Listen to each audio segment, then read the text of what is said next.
to get a hug from Smokey Bear. So it was him. Guys, I told you it was Smokey. Okay, well, congratulations, my friend. And thanks for calling. There are many ways to prevent a wildfire. Okay, well, learn how you can do your part at SmokeyBear.com. Only you can prevent wildfires. Sponsored by the U.S. Forest Service, Ad Council, and your state forester.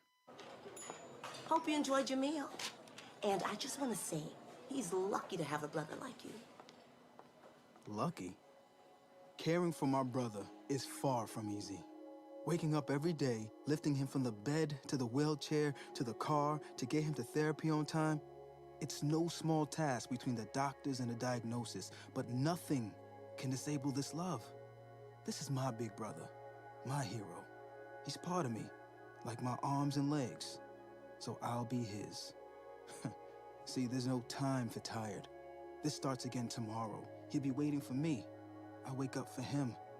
I know he needs me, but I'm the lucky one, even though I need help now and then. If you're caring for a loved one, visit aarp.org/caregiving for care guides and community, or call 877-333-5885. Caregiving Resource Center. Support for your strength. Brought to you by AARP and the Ad Council.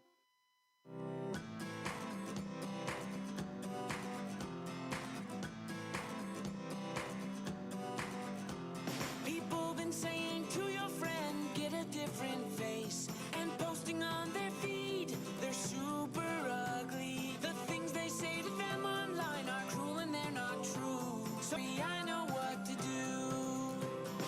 Oh, tell the world I see with an emoji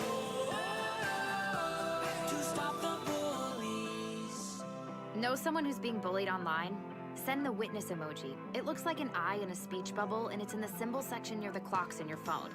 You'll let the world know it isn't cool, and you'll let your friend know you care. Learn more about the witness emoji at eyewitnessbullying.org. Brought to you by the Ad Council. It may be hard to believe, but people just like you are already saving money. FeedThePig.org makes it easy. Their simple savings plan teaches you how to start saving without going overboard. So you don't need to mooch off your friends. You gonna finish that grape? You mean the one in my mouth? You don't need to stop buying the necessities. What you're smelling is a natural musk. Ew. You don't need to be a medical test subject. How do you feel? Mostly okay. Sometimes, though. You don't need to get a second job as a stuntman. We need a new stuntman. Let's break for lunch. You just need an internet connection.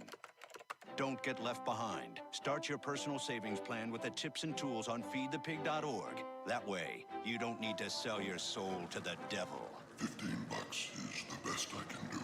All right, deal. Brought to you by the American Institute of CPAs and the Ad Council.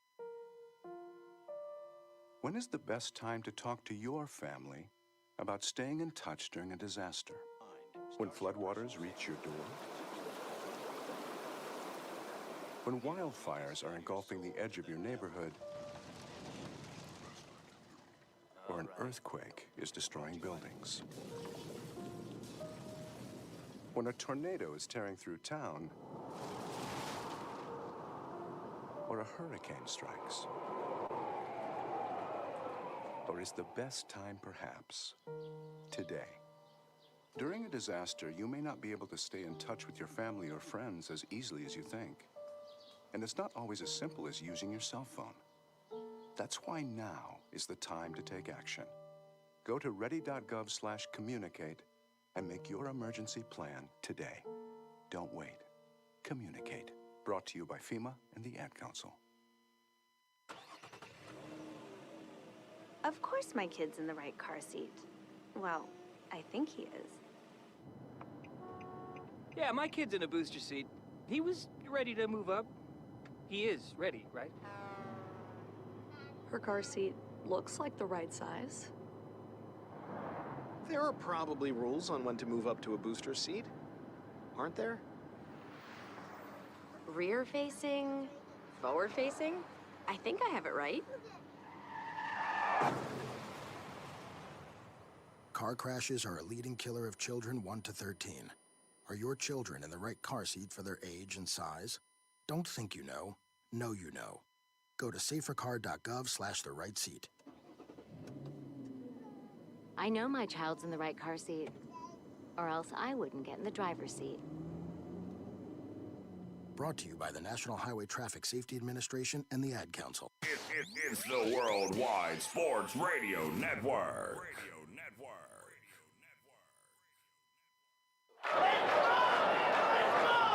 Broadcasting from coast to coast. City to city, coast to coast. It's time for the Ryan Hickey Show on the Worldwide Sports Radio Network. If it's happening in sports, it's being talked about right here. And here's your host, Ryan Hickey. Good Thursday morning. Welcome in to the Worldwide Sports Radio Network. It is the Ryan Hickey Show with you for the next 2 hours. Going until 11 a.m. Eastern, 8 a.m. Pacific. If you're waking up with us right now on the beautiful, gorgeous left coast, we appreciate you tuning in and starting your Thursday morning with us right here on the Worldwide Sports Radio Network. For the next 2 hours, we hopefully get you a little bit closer to the weekend, make that Thursday a little bit more enjoyable. As a reminder, we're coming to you live, as we always are, from the Big Italy Pizzeria Studios. Whether it's great pizza, hot heroes, and phenomenal dinners, check out Big Italy Pizzeria in person in Medford, Joe's Pizzeria in Bayshore, online anywhere at BigItalyPizza.com. My apologies for the technical difficulties to start the show. I'm not sure why all of a sudden the stream stopped out of nowhere, but we think we got it working again, at least on Twitter. So if there was a little glitch there, it wasn't you, it was on our end somehow, but we think we fixed it. We are ready to go here. Hopefully, technical glitch free for the next 2 hours. A lot to get into. NBA play-in tournament, genius idea, at least in my mind. Urban Meyer, should we have concerns? There is a lot to get to here, I should say, within the next 2 hours before we get out of here at 11 a.m. Eastern. But I do want to start with the NFL, with, personally, at least in my mind, an event that maybe is the most overrated event on the NFL calendar, and that is the NFL schedule release. Now, we didn't find out the opponents that your favorite team is playing. We already knew those. We didn't find out which home games your favorite team has or which road trips your favorite team is making, because, again, we know all those. But now at least we have the answers to when and what time these games will be played at, because last night every single NFL team revealed their now 17-game NFL schedule with dates and times. We have the Thursday night lineup, the Sunday night lineup, the Monday night lineup, as well as obviously the holiday games as well. So we have a good amount of answers. We do now at least can actually put, dates and times to these big-time games. We know, for example, when Tom Brady's going back to New England. We know when some of the big-time games are getting played throughout the schedule. And boy, do we have a lot of good games here. But I'm not going to break down the schedule. I'm not going to give you my favorite primetime games or my least favorite primetime games or some games that maybe are off the beaten path that are really a lot better than we expected. But I do kind of want to look at the schedule release from this perspective.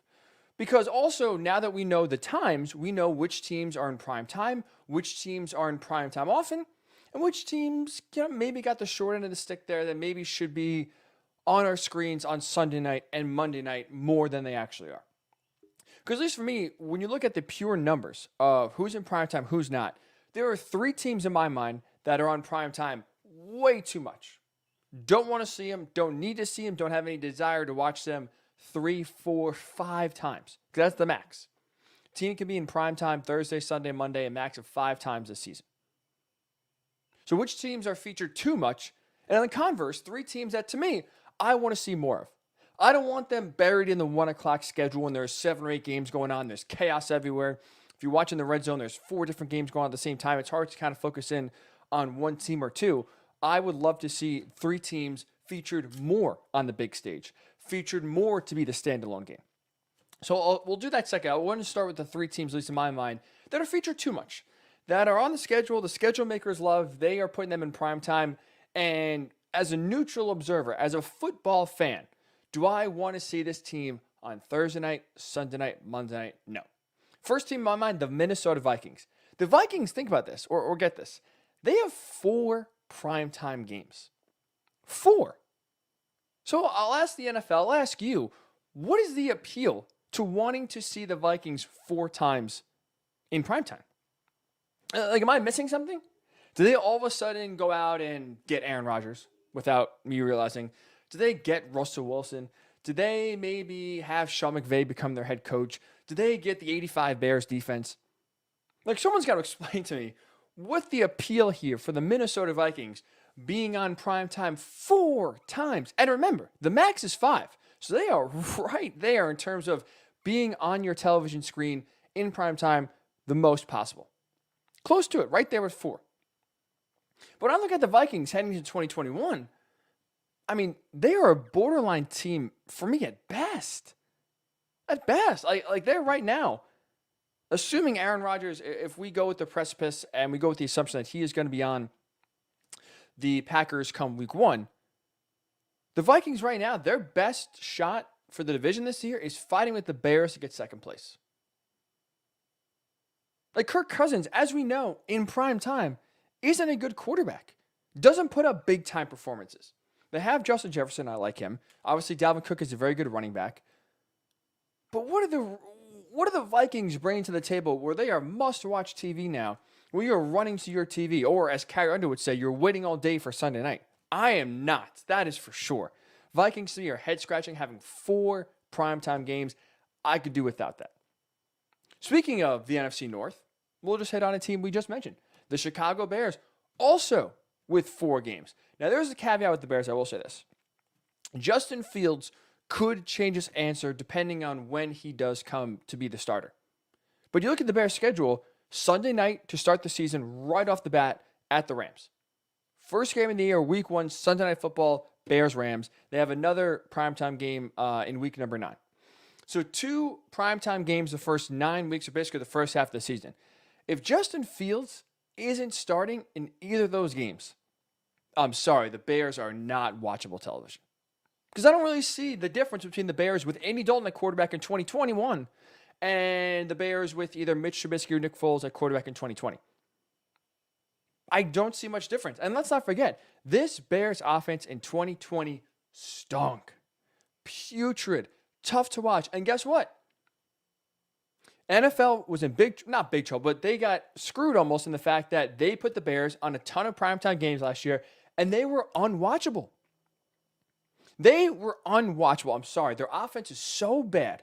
They don't give you any sort of hope. There's no sexiness. There's nothing you can watch with the Bears that really kind of brings your eyes to the television screen when it comes to them playing in big-time primetime games. The offensive line was bad. Their quarterback stunk. The running game wasn't great. The receivers outside of Allen Robinson are So the NFL is going to need Justin Fields to not only come in earlier, maybe even start week 1, they're going to need Justin Fields to kind of, hit the ground running here. Burst out of the gate. Because if not, if he struggles, or if he struggles enough to where Andy Dalton keeps a job for the first 9-10 weeks of the season, I'm sorry, the Bears are not watchable television. That is a game I will not be looking forward to. And I think we will see a repeat or similar, maybe a slight improvement, but close to a repeat of what 2020 was.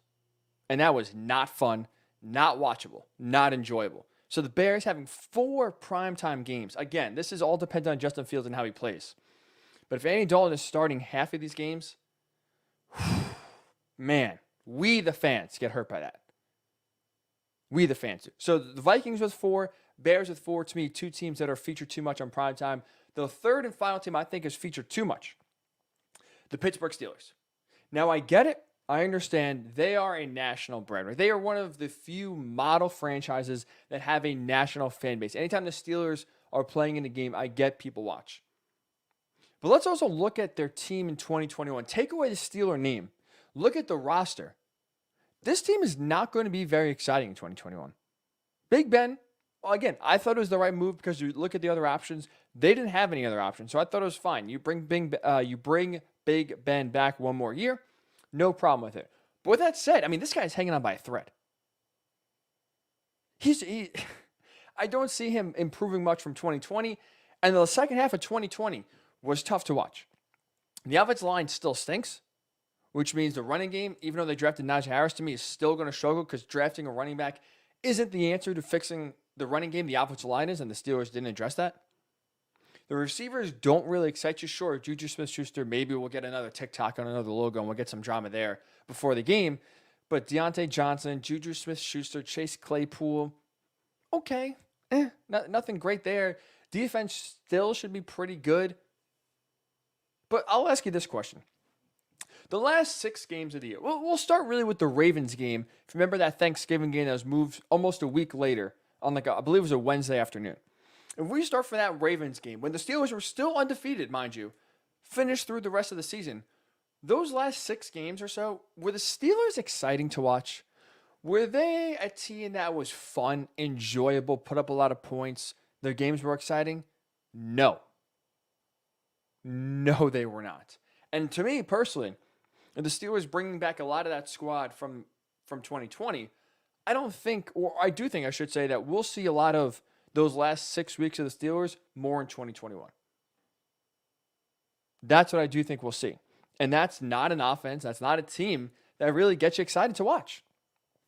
So the Steelers, the Bears, the Vikings, 3 teams in my mind, way too much prime time.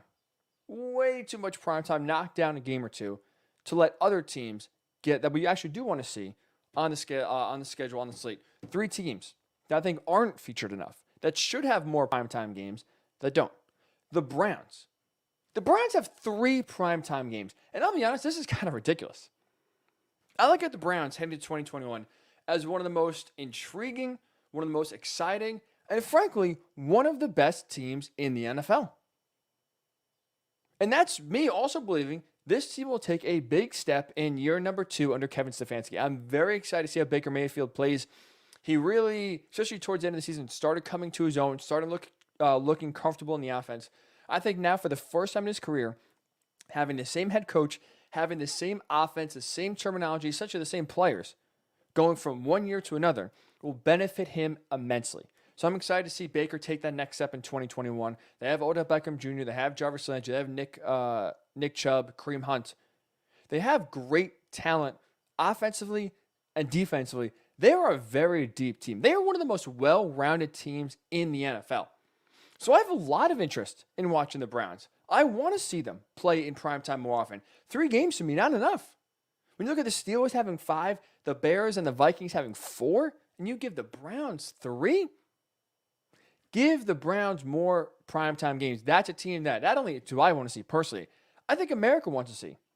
That, to me, is a team with national interest in the Browns. 3 primetime games, in my mind, not enough. A team that's on the rise that I think should be getting more love than they are, the Los Angeles Chargers. They also have 3 with the Browns. This is a team I am very interested in, very intrigued in. You have Justin Herbert coming off the Rookie of the Year award. We'll see, can he take a next step in year number 2? The offensive line, really the biggest weakness of the Chargers outside of the coaching staff, has improved. They still have tons of weapons there. Keenan Allen, Mike Williams. You have Joey Bosa on the defensive end. Derwin James coming back to anchor that defense in the secondary. There is talent here. To me, there is intrigue to where the Chargers are a fun upstart team. I kind of view the Chargers like I did the Browns in 2020. Interesting, good group of talent. Can they put it together? I think this is the Chargers team that, could border on double-digit wins. I'm feeling good about the Chargers heading to 2021. I like Brandon Staley, the new head coach.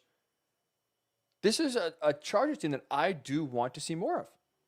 I am interested and I would like to see more of. Again, they have, to me, just 3 primetime games. I think they should have more. And finally, I might be on an island on this one. I'll say more in on this team than I kind of thought I would be. That's the Dolphins. They have just 2 primetime games. To me, Tua Tagovailoa and how he progresses, how he develops, how he plays. And really the first year he'll be the full-time starter. To me, it's a big storyline. And not just for me, but I think nationally as well. I think there was some sort of debate before the Dolphins traded out number 3. Would the Dolphins take a quarterback? Should they take Justin Fields or Trey Lance or Mac Jones or Zach Wilson if he falls? There was a conversation. People were debating it. I like the move that the Dolphins made in kind of bolstering and backing their guy. They got Jalen Waddle in the draft. They signed Will Fuller in free agency. They're adding talent to this offense that did not have really much to any talent on the offense last year. And with that said, they still won 10 games. I think Brian Flores is a very good coach. I like the way this team is building in the right direction. They have a great culture. And the team is better on paper this year than last year. And again, they won 10 games. I think they could do that again, 10, 11 wins. So that's a team that I want to see more of. I want to see how Tua plays. I like Brian Flores as the head coach. To me, this is the Dolphins team that I think should be in primetime more than just twice. So when you look at least in my mind, in my opinion, the three teams that aren't featured enough, the Browns and Chargers, each with 3 games. The Dolphins have 2. So I'd love to hear your thoughts. The schedule is released. The NFL schedule is out there. We know every Thursday night game, Sunday night game, Monday night game, Thanksgiving games, Christmas games, Week 1 games. We have it all. I'm curious, is there a team in your mind that is featured too much on primetime? Is there a team you don't really want to be seeing as much as we will be seeing them in 2021? And conversely, is there a team that's not featured enough? Is there a team that got the short end of the stick in your mind to where, hey, they deserve to be on the national stage a lot more than they are. This is going to be a fun, interesting, exciting team. And the NFL is not giving them the opportunity to kind of flourish and show that off. So I'd love to hear your thoughts. Facebook, Worldwide Sports Radio Network. Twitter, you can tweet us, WWSRN_radio, WWSRN_radio. Tweet me directly if you want, at Ryan Hickey Show. Nice and easy, nice and simple. So comment on Facebook, comment on Twitter. We'll get your thoughts. Which teams are featured too much in primetime? Which teams aren't featured enough in primetime? We'll get your thoughts. And when we come back, we'll transition from the NFL to the NBA. Boy, was I wrong about the NBA playing tournament. I'll tell you why. It is genius. One of the best moves Adam Silver has ever done. When the Ryan Hickey Show returns right here on the Worldwide Sports Radio Network. It's the Worldwide Sports Radio Network.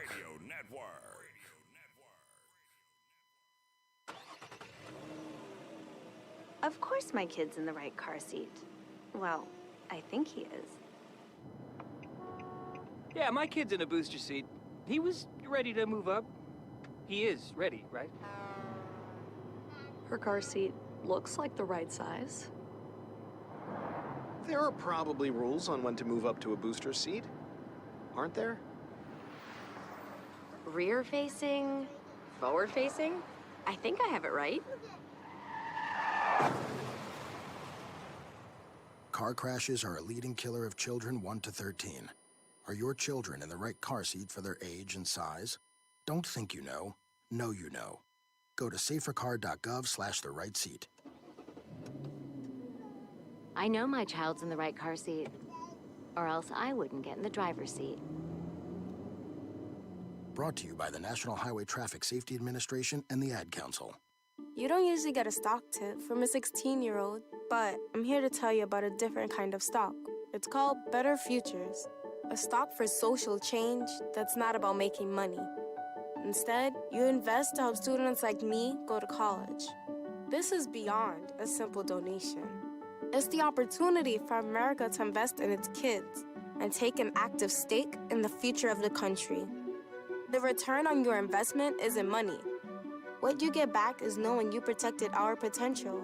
So one day, that potential can grow up to become surgeons and architects, executives and engineers. People who can change the future just by being a part of it. My name is Alicia, and I'm your dividend. Invest in better futures with UNCF. Visit uncf.org/invest. A mind is a terrible thing to waste, but a wonderful thing to invest in. A public service announcement brought to you by UNCF and the Ad Council. This is Nnamdi Asamoah. I play football for the Philadelphia Eagles, but what I do off the field with United Way might be more important. I'm a volunteer tutor and mentor. Why? Because over 1 million kids a year drop out of school, and that's not okay. It takes 12 years to create a graduate, but it takes about the same time to create a dropout. And the difference between a child becoming one or the other could be me, or it could be you. Studies show that if we get to these kids earlier, their chances are better, and kids who read well by 3rd grade are more likely to graduate. So join me in United Way. Suit up and take the pledge. Become a volunteer reader, tutor, or mentor, because when a child succeeds, we all succeed. Give, advocate, volunteer, live united. Take the pledge at unitedway.org. Brought to you by United Way, the Ad Council, and the National Football League.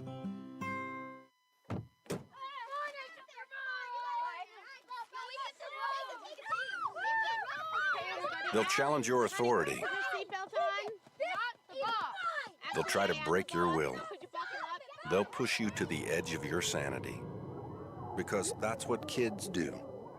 But this car is your territory, not theirs. Defend it.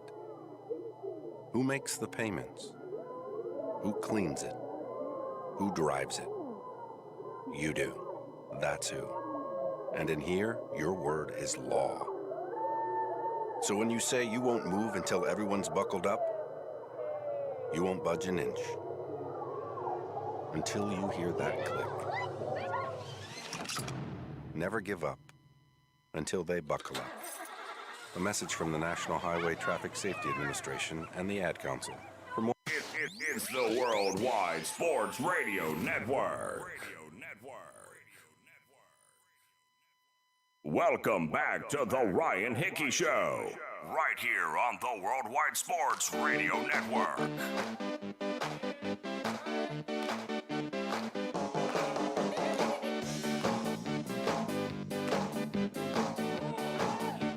And welcome back into the Ryan Hickey Show with you right here on the Worldwide Sports Radio Network here until 11 a.m. Eastern. I want to issue a mea culpa, an apology to Adam Silver. Now, as you know, if you listen to the show with any sort of regularity, even if not, you listen once in a blue moon, very easy to pick up. I am wrong about a lot of things. A lot of things. Predictions, thoughts, what's going to happen, what's not going to happen. I usually get a lot of things wrong. And I will admit, here we go, yet again. I am wrong about something else, and this time it comes in the NBA. This time it has something to do with the playing tournament. When the playing tournament was announced for this season specifically, did not really understand it, didn't really think it was a good idea. Honestly, I wasn't enthralled with it, didn't care about it. Oh, who cares about, the Wizards and the Pacers fighting for the 8th seed so they can have the right to play, in this case, most likely the Sixers. Like, they're going to get blown out. We're going to have most likely the Grizzlies, Spurs in the Western Conference, 9-10. Like, are people going to get juiced? People are going to get excited for that. That's how I view the playing tournament. I totally missed the main point of the playing tournament, and that's where I apologize for Adam Silver. Because the playing tournament, now that we're here, now that we are less than a week away from it, it is one of the best things Adam Silver and the NBA has ever done in recent memory. It is genius, and here's why.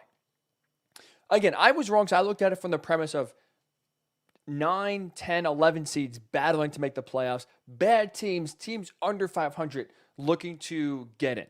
And then as we know, most of those teams get blown out. Maybe they'll win a game in the first round, but they will exit quickly in either 4 or 5 games. So I was thinking, okay, who cares? Like, why am I going to care about a team that's going to get eliminated very quickly? I missed the actual main point of the playing tournament. It's not about the 8th seed and the 9th seed and the 10th seed and keeping teams at 11, 12 interested. The playing tournament has made the regular season relevant. And not just for the teams at 7, 8, 9, 10. It has made the regular season relevant for teams seeded 1, 2, 3, 4, 5, 6. It has made the regular season relevant for basically 90% of the NBA. And it's honestly something that I didn't realize, I didn't recognize, it didn't hit me until really about 2 weeks ago when you actually see things coming down to the wire, you see the races developing, and you realize, holy cow. Like, there is no time off. There is no time to coast into the playoffs. There is no time to rest players the last week, 10 days, 2 weeks of the season, make sure they're healthy for the playoffs. The play-in tournament has given literally every team a reason to play and play hard through the season. Because almost every team is fighting for something. I give Adam Silver a lot of credit for that. Let's look, right? In the Eastern Conference, right now as you sit here today, on May 13th, with the season ending in 4 days. Sunday the 16th. That's it. So we are on Thursday. The season ends on Sunday. How often are we sitting here 3 days before the season ends breaking down regular season games? We're not, because guess what? Teams most likely have everything locked up. There's no real battles. There's no real reason for intrigue. When you look at the Eastern Conference right now, all 10 teams are battling for seeding. Look, at the top, right? Even though the Nets, Bucks, and Sixers aren't going to be in the play-in tournament, they are still playing and playing hard because they are battling for seeding. Sixers haven't clinched the 1 seed. Bucks and Nets jockeying for home court advantage if they get the 2 or the 3 in the second round. You try to get the best matchup coming out of the play-in tournament in the first round. So the 3 best teams in the East are still playing for something here with just 2 or 3 days left in the season. You have, at 4, 5, 6, the Knicks, Hawks, and Heat fighting to the very end to get to jockey for seeding, right? Where right now, obviously the 4 or 5 is where you want to be. You want to, if you're one of these 3 teams, avoid the 6 and playing either the Bucks or the Nets in the first round. So you have the Knicks playing hard, even though they just clinched a playoff spot last night. You have the Hawks, even though they clinched a playoff spot last night, still playing very hard. And same thing with the Heat. Because even though you're in the playoffs, the seeding is so important. You got to still play your guys and play every game like it means, or like it's your last, like it's very meaningful, because it is. That 4 spot is so important.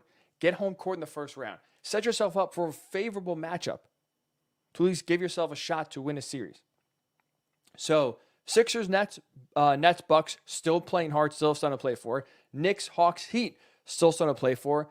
And even the teams in the play-in, Celtics, Hornets, Pacers, Wizards, fighting for positioning, because guess what? Even though they're in the play-in tournament, the 7 and the 8 seed have the advantage because they basically get a do-over, right? If you're the 7 or the 8 right now, you get guaranteed 2 games. Winner, boom, you're in the playoffs. The loser still has a chance to play the winner of the 9-10 game to keep their postseason hopes alive. So there's incentive, even if you're the 7 or the 8, to keep on playing hard to avoid slipping down to 9. Try to get home court in the play-in game initially. So you give all 10 teams right now that are in the postseason a reason to finish out the season strong. When you're in the Western Conference, you look at the West, I'll say 8 out of the 10 teams really are scrapping until the final game to play hard. You look at the top right now, Jazz and the Suns battling for the 1 seed. Not only are they battling for the 1 seed this year, they're fighting for the right to basically avoid the Lakers in round 1. If the Lakers are able to, or if the Lakers make the play-in tournament, which I would say likely that right now, more likely than not, that they're in the play-in tournament. There's a chance they escape it, but let's say they're in and they win that game, they're the 7 seed. If you're the Jazz, if you're the Suns, you have great seasons. Do you really, in the first round, as a 2-7, want to be taking on LeBron James, Anthony Davis, and the Lakers? I don't. So that battle for the 1 seed is heated because it means so much. You have the Blazers, Mavericks, Lakers battling like crazy to avoid the play-in tournament, where now every Lakers game is must watch because it means so much. Same with the Mavericks, same with the Blazers, where these 3 are jockeying within a game of each other to see who will avoid the play-in tournament. You have the Warriors, Grizzlies, Spurs fighting for which seed they're going to be, who they're going to play. Right now, the Warriors and Grizzlies, the Warriors have the tiebreaker, but right now they're dead even in the standings. So that's the difference, again, between the 8 seed and the 9 seed. You're the 8 seed, sure, you play the Lakers, tough matchup, but you have a little bit of runway, so where if you lose that game, you still have one more opportunity to still make the playoffs, because again, the loser of the 7-8 game still gets to play the winner of the 9-10. So the loser of 9-10, you're out. 1 game and done. You lose as a 7 seed, you lose as an 8 seed. You still have 1 more game to still try to make the playoffs. So you have at least a small runway, a little bit of leeway, if you will, to still make the playoffs if you lose 1 game. So really the only 2 teams I would say right now that could probably and will probably coast, that are kind of basically set in their standings, I would say the Nuggets and the Clippers. I think the Clippers are going to be locked in at 3, Nuggets at 4. So you have, out of the 20 teams to be playing, if you will, postseason basketball, even though the play-in tournament technically doesn't count as the playoffs, 18 of the 20 teams are still having reasons to play hard to finish out the regular season strong for standings, to avoid the play-in tournament for one way or another. That is what the play-in tournament is truly about, which it took me a long time to recognize, and that's where I totally missed the mark. For about 4 months of the season, really until, like I said, the last 2 weeks, it took me to recognize when you see all these races playing out. Whereas a Knicks fan myself, you see every game and the importance, even though the fact that they clinched now a playoff spot, they're not going to be in the play-in tournament, they're going to be in the playoffs. These last 2 games are still very important for the Knicks to get the best seeding possible. Same with the Hawks, same with the Heat. The Sixers, you want that 1 seed. You want home court advantage, and you want to avoid playing either the Nets or the Bucks in round 2. But the way the East is right now, those 3 teams, whoever the 1 seed is, has a major advantage, not only for home court, but you get an easier opponent. You can get either the Knicks, the Hawks, or the Heat in round 2. Would you rather have one of those teams as your opponent, or would you rather have a second-round matchup against the Nets or the Bucks? So there is reasons to play for almost every single team fighting for postseason berths and positioning in the NBA, which is something we don't really say. The biggest knock about the NBA is always what? The regular season doesn't matter. Not a lot of people get into it. A lot of people roll their eyes with the regular season and quote-unquote important games in February and March and April until the playoffs actually come around. That is truly when people actually get into the games, actually feel the intensity of a lot of these games, and actually take the results seriously. But now, the play-in tournament has made the regular season, relevant. No team really, for the most part, can cruise into the playoffs. We're not seeing the Clippers sit 5 guys a night now for the next week until they get to the playoffs. No team is really on cruise control. Teams are essentially discouraged from resting players because now, it's a sprint to the finish. So the NBA and Adam Silver, with this play-in tournament, especially with the way the standings have come about this year alone, especially, they have solved their biggest issue, especially down the stretch of the season, the last month or so. They've made the regular season relevant again. These regular season games are important again. They are must-watch now where baseball is back, hockey playoffs starting. The NBA, even though they're in the regular season, is still important. Still, people have a reason to watch, and that is what the NBA was missing, and that is what they have with this play-in tournament. So I give Adam Silver a ton of credit. It took me a while to recognize it, but this is genius, and I was against it. I thought this should be a one-and-done sort of thing. I have changed my tune. I have done a massive 180. Keep the play-in tournament going forward. I understand LeBron James hates it. Luka Doncic hates it. A ton of players hate the play-in tournament. If you're the 7th seed traditionally, obviously you don't have to worry about, one game and in. Or losing 1 or 2 games and you're out of the playoffs completely, when in other years, you're in the playoffs. I understand if you're the Lakers, the thought of playing Steph Curry in a 1-game elimination is scary. I get it. But for the fans, for the intrigue of the regular season, which has waned, which has struggled to really maintain its importance, the play-in tournament has brought that back. And that is why this is so genius, and that is why I'm a huge fan now of the play-in tournament. It took me a while to realize it. But now that we're here, now that you're seeing these races the last 2-3 weeks of the season play out, fun as hell. As an Knicks fan, watching the Clippers game on Sunday, watching the Lakers game they played the other night on Tuesday night, these games have playoff intensity because they mean so much for both teams. So we are seeing high-level teams duke it out, play hard, because they mean something for both sides. That is the biggest win for the NBA. So I'd love to hear your thoughts. Facebook Worldwide Sports Radio Network, Twitter, WWSRN_radio, at Ryan Hickey Show on Twitter as well. Do you like the play-in tournament? Are you a fan of it? Do you like that now the regular season has meaning again? Or do you prefer the traditional model, 1 through 8, no play-in tournament? If you're the 8th seed, you're in. If you're the 9th seed, you're out. There's no hope for you getting in. This is one of the best things Adam Silver and the NBA has done to me. It's made the regular season relevant again, which is why it is a great, great idea. So get your thoughts when we do come back. Speaking of the playoffs, the Lakers and the Nets were a very popular finals pick for most of the year, and I think even now, you see the steam, especially for the Lakers, starting to come back. The fans, the media, starting to get back on board the Lakers and the Nets train as we enter the postseason. Well, they have something, obviously, a lot of the NBA doesn't have. But there's also a lot of these playoff teams have something both the Lakers and Nets don't have. It's continuity versus star power. Who has the advantage in this postseason? We will discuss when the Ryan Hickey Show does return right here on the Worldwide Sports Radio Network. It's the Worldwide Sports Radio Network.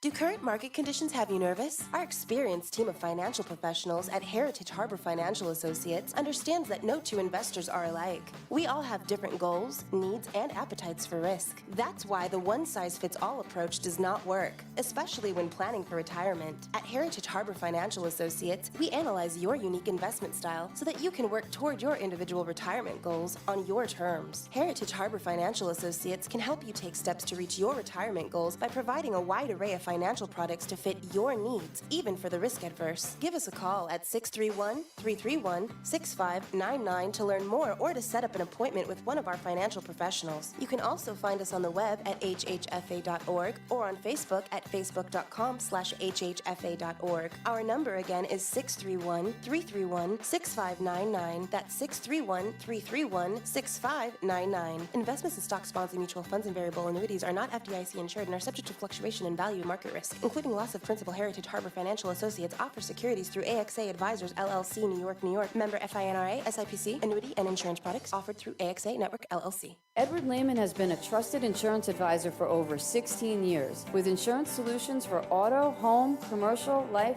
and retirement. He's located at 54 Sunnyside Boulevard, Suite H in Plainview. That's just 1,000 feet south of 495. Local agent, local advice. The time to think about insurance is before you need it. So do yourself a favor, and before you pay your next insurance bill, give Ed and his team a call, 516-935-3900, or visit him online at www.allstate.com/EL. Edward H. Lehman Insurance is your trusted insurance advisor.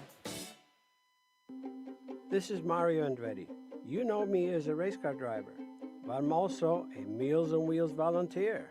I've raced against the sport's biggest personalities, but I've never met more vibrant, amazing people than the seniors served by Meals on Wheels. As a volunteer, you deliver a hot, nutritious meal and a friendly hello to someone just like your mother, grandfather, or next-door neighbor. These seniors are inspiring people with incredible stories to share, and they love to see you. The smiles you get back are priceless. Delivering with Meals on Wheels is easy, and you don't have to drive like me for it to be quick. You can volunteer your lunch break once a week or just once a month. With 1 in 6 seniors facing hunger and many more living in isolation, your lunch break can make a real difference. So, America, let's do lunch. Volunteer your lunch break at americaletsdolunch.org. This message brought to you by Meals on Wheels America and the Ad Council. It's the Worldwide Sports Radio Network. Welcome back to the Ryan Hickey Show, right here on the Worldwide Sports Radio Network. Black Jesus. And welcome back into the Ryan Hickey Show with you right here on the Worldwide Sports Radio Network. If you're just tuning in, we appreciate you on this Thursday morning. We're here every Monday, every Thursday, 9 a.m. to 11 a.m. We're listening on Facebook at Worldwide Sports Radio Network, Twitter, WWSRN_radio, worldwidesportsradio.com. Listening to us on YouTube, Worldwide Sports Radio, or listening through our app, WWSRN. If you have an iPhone, Worldwide Sports Radio Network. If you have an Android, we appreciate you listening wherever you are. And we hopefully at least making your little Thursday morning a little bit brighter, a little bit better. So we're talking NBA. To me, the play-in tournament that was instituted this year, obviously it was there last year. It was a little different last year in the bubble, but this year is the first regular season, real regular season we've seen with the play-in tournament implemented. Genius. Makes the regular season important again. It makes all these games, as we are fighting the last 2, 3, 4 days of the season, making these games must watch, must win for almost every single team fighting for playoff berths, fighting for playoff seeding. So now as we are, really wrapping up and winding down the regular season, starting to look ahead slightly to the postseason. The Lakers and the Nets obviously are two very polarizing teams this year. Coming in, I think everyone, including yours truly here, was picking the Lakers to repeat. I thought their team, especially their bench, got even better this year than it was last year. Obviously, you still have LeBron and AD there. And you saw what the Nets built early on in the season. They had Kyrie, had KD coming back to play together for the first time in Brooklyn. They acquired James Harden in a trade. So star power-wise, the Nets have the most. Right? There's no better trio. There's no more just pure talent in the NBA on one team than the Nets have there in Brooklyn. When you look at duos, because outside of Brooklyn, every other team really has a big duo, a dynamic duo, a 1-2 punch, if you will. Well, you make the argument pretty easily. I don't think really any other team in the NBA has a better 1-2 punch than LeBron James and Anthony Davis. So the Lakers and the Nets have really one thing that no other team in the NBA has, and that's just overwhelming talent. Whether it's from a duo perspective, whether that's from a team trio perspective, if you will, the Lakers and the Nets, two most talented teams, in my mind, in the NBA heading to the postseason. But when you look at their competitors, when you look at the teams trying to take down the Nets in the Eastern Conference, like the Sixers and the Bucks, when you look at the teams trying to get their revenge on the Lakers and dethrone the champs, for example, the Clippers, the Jazz, those teams have something that both the Lakers and the Nets don't have. That's continuity. That's familiarity. They've been together. The Sixers, Bucks, Jazz, Clippers. These are core groups that have been together for at least, 2 years now, for the most part, with some of those teams even longer. The Jazz especially. So now that we're entering and coming to playoff time, who are you giving the advantage to? Are you giving the advantage to teams with just the most pure talent, the Lakers and the Nets? Or are you favoring this year teams with more continuity, teams with more familiarity in teams like the Jazz, the Clippers, the Sixers, the Bucks? For me, I'm going continuity. In a weird year that was, in a funky year, I'm favoring continuity, familiarity, chemistry over just raw, pure talent. So from the Lakers' perspective, right? Let's take a look at Lakers-wise, what they need to do to win the title. Fair to say, I think it's easy to say, if the Lakers want to repeat as champions here, they need LeBron James and Anthony Davis to basically repeat what they did in the bubble, which was dominate almost every game. Now, with that said, I have a tough time believing that both AD and LeBron can return to their bubble form after not being on the court together for basically 3 months. Right? AD got hurt February 14th. Outside of a game and a half when LeBron returned like a week and a half ago, they haven't been on the court together since. That's 3 months. So not only have they not been on the court together in 3 months, you've had LeBron James, especially now at the second star player to get hurt after Anthony Davis a month later. He is now missed, including last night, after we thought he was going to return against the Rockets. Announced he's not playing. Himself broke the news. He's not going to be suiting up. He has now missed 25 out of the last 27 games the Lakers have played.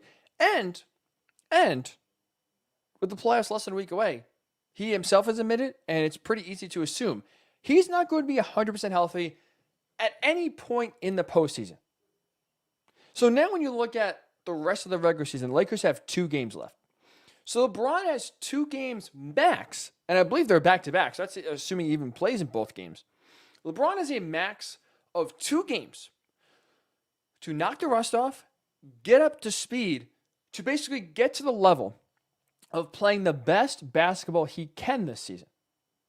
That's what he does in the playoffs, right? I think it's fair to say LeBron, especially really after the first year in Miami, he has routinely played his best basketball in the postseason without fail year in and year out. It's led to winning titles.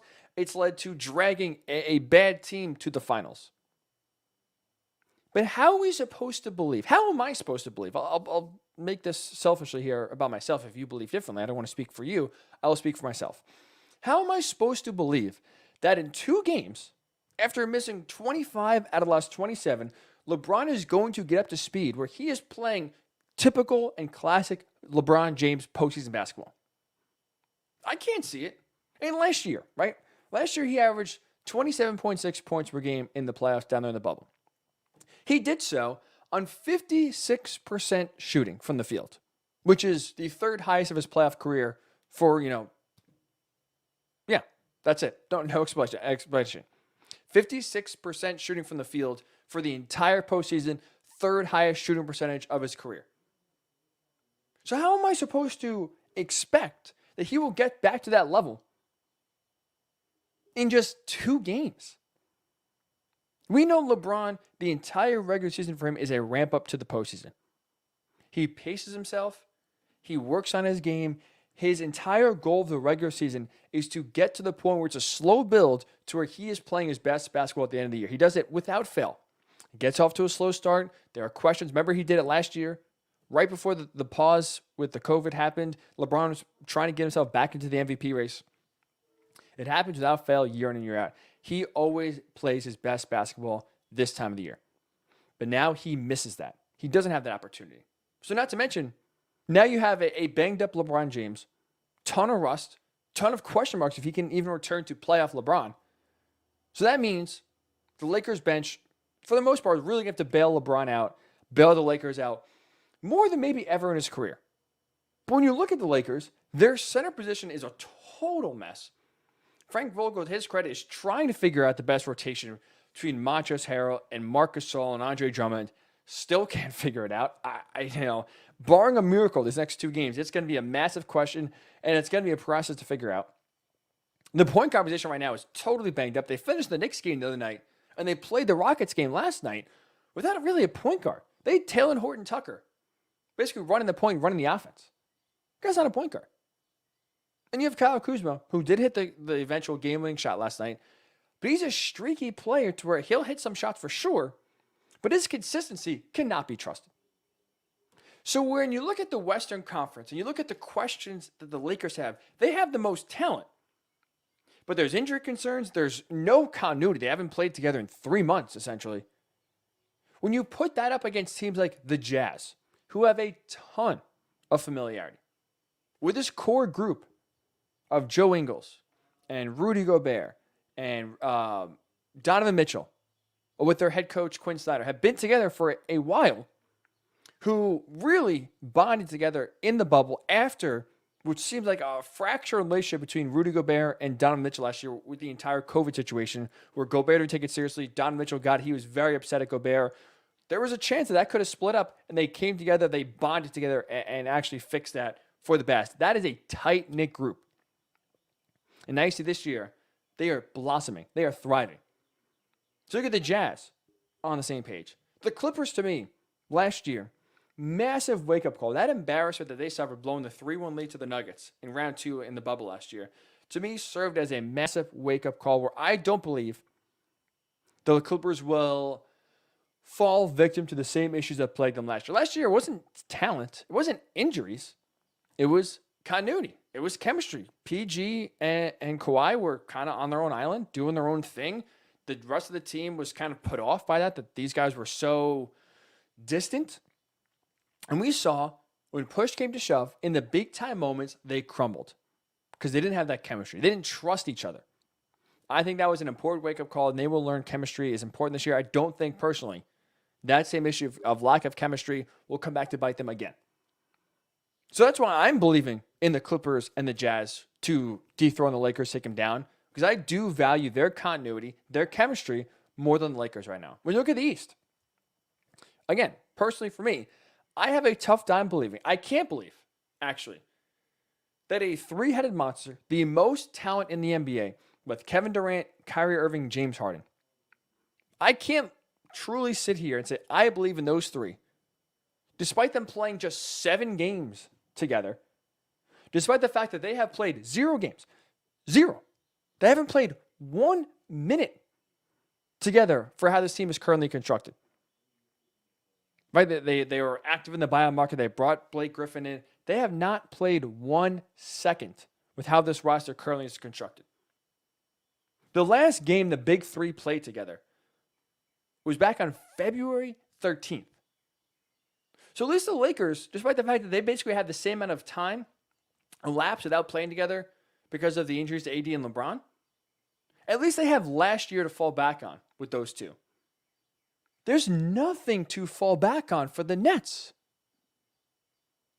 So I have a tough time personally believing in a team can just roll the balls out come postseason without playing together at all and having success. Because the biggest thing in my mind the Nets are missing by not playing together in the regular season is learning how to overcome adversity. Because as we know, the playoffs aren't a cakewalk. There will be some tough moments in the postseason that they're going to have to answer some tough questions. Maybe have a tough shooting night from one of the guys, pick one of them up. Can they do it? I have no clue. I have no clue how these three are going to react if they go down 0-2 in a series, if they lose a crucial Game 5 and now they're down 3-2 going on the road in Game 6. I'll say this. The leadership between Kevin Durant, James Harden, and Kyrie Irving doesn't have me feeling very good that it's going to go over well. These guys, within their careers, routinely have quit or have been unable to step up in the big moments when adverse situations take over. So I don't all of a sudden see that magically fixing itself to where now if you're down 0-2 in a series, if you're down 3-2 in the Eastern Conference Finals or the Eastern Conference Semifinals, I'm not believing that these guys are going to rally together, galvanize themselves, and come back and fight through it. I think they'll fold like a cheap tent. So when you look at the competitors in the East, the Sixers and the Bucks, not only do they have a ton of familiarity, the core groups have been together for a while, they have played together, meaning they have faced hardships in the playoffs before. The Bucks, the last 2 seasons, have had brutal postseason exits. Giannis remembers that. Chris Middleton, Mike Budenholzer. They've been through that. Sixers, same thing. That gut-wrenching Raptors series, Ben Simmons was there. Joel Embiid was there. Last year, just a total mess in the bubble. These guys have at least gone through adverse situations together. They know what it's like. To me, I think that will bring them closer together. I do. So that's why I am favoring entering the postseason. I am favoring teams that have more continuity, more familiarity, more chemistry, despite the fact that they don't have more talent. Because as we know in the NBA, that's another thing. Talent wins out in the NBA. There's a reason why the playoffs, for the most part, there's not many upsets. You don't see an 8 seed winning the title. You don't see many 1 seeds going down early. Usually on paper, the best team, for the most part, not every time, for the most part, wins. This is a year I don't think that is the case. Because on paper, you would say the Lakers are a better team than everyone else. The Nets are a better team than everyone else. I don't think those are the teams we'll see in the finals. I am favoring and I am believing continuity and familiarity in a season that has been stop and start, that has been up and down with COVID.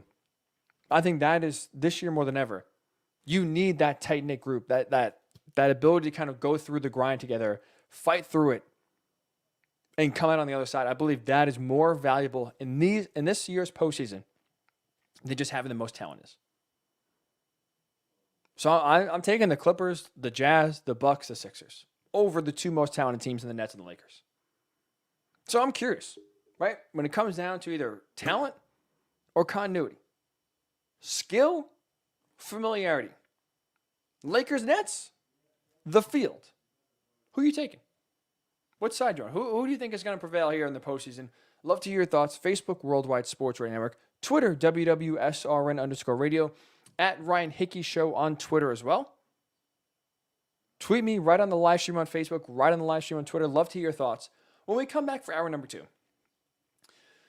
it's been, we'll say interesting so far with Urban Meyer in Jacksonville. Tim Tebow is the latest potential, because it's not official yet, potential decision that Urban Meyer will make that has been, we'll say, questionable.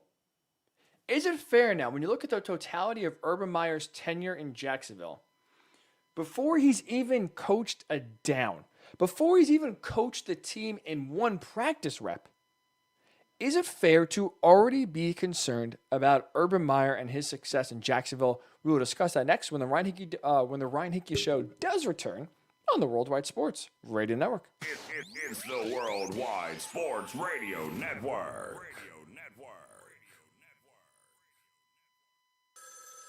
Ranger station, Ranger speaking. Hi, I'd like to report a bear hug. Yeah, okay. Well, we were building a bonfire, and I saw some, dry brush and leaves around, so, I said to move the bonfire somewhere else, and out of nowhere, Smokey Bear shows up and hugs me. So you noticed some wildfire hazards and moved your bonfire to a safer location. Yeah. Yeah, that's Smokey, all right. He likes it when people help prevent wildfires. It hits him close to home. Not everybody gets the hug, my friend. So that's pretty special to get a hug from Smokey Bear. So it was him. Hey, guys, I told you it was Smokey. Okay, well, congratulations, my friend. And thanks for calling. There are many ways to prevent a wildfire. Learn how you can do your part at SmokeyBear.com. Only you can prevent wildfires. Sponsored by the U.S. Forest Service, Ad Council, and your state forester. Hope you enjoyed your meal.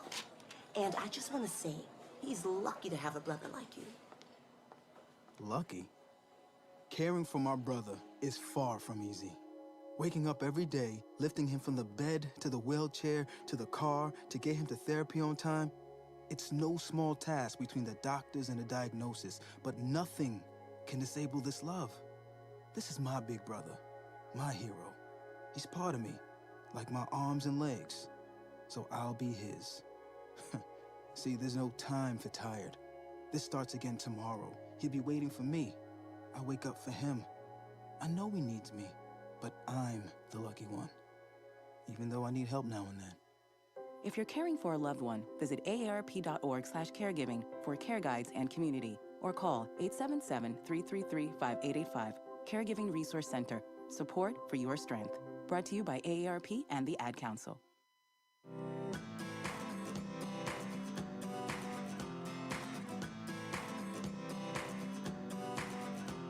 People been saying to your friend, get a different face, and posting on their feed, they're super ugly. The things they say to them online are cruel and they're not true. So tell your friend, I'll stand up for you. Don't worry, I know what to do. Oh, tell the world I see. With an emoji. To stop the bullies. Know someone who's being bullied online? Send the witness emoji. It looks like an eye in a speech bubble, and it's in the symbol section near the clocks in your phone. You'll let the world know it isn't cool, and you'll let your friend know you care. Learn more about the witness emoji at eyewitnessbullying.org. Brought to you by the Ad Council. It's the Worldwide Sports Radio Network. Welcome back to the Ryan Hickey Show, right here on the Worldwide Sports Radio Network.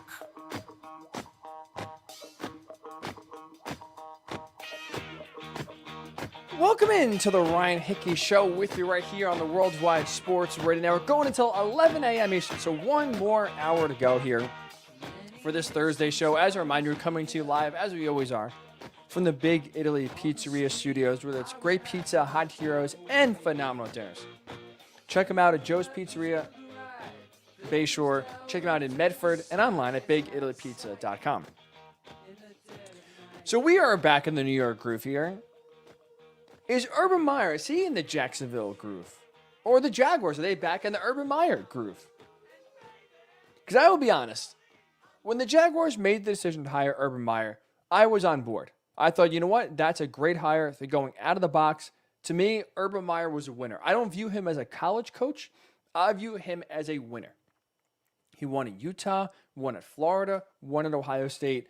It's more of a CEO role for him anyway, so I thought he could translate to the NFL. He's a competitor.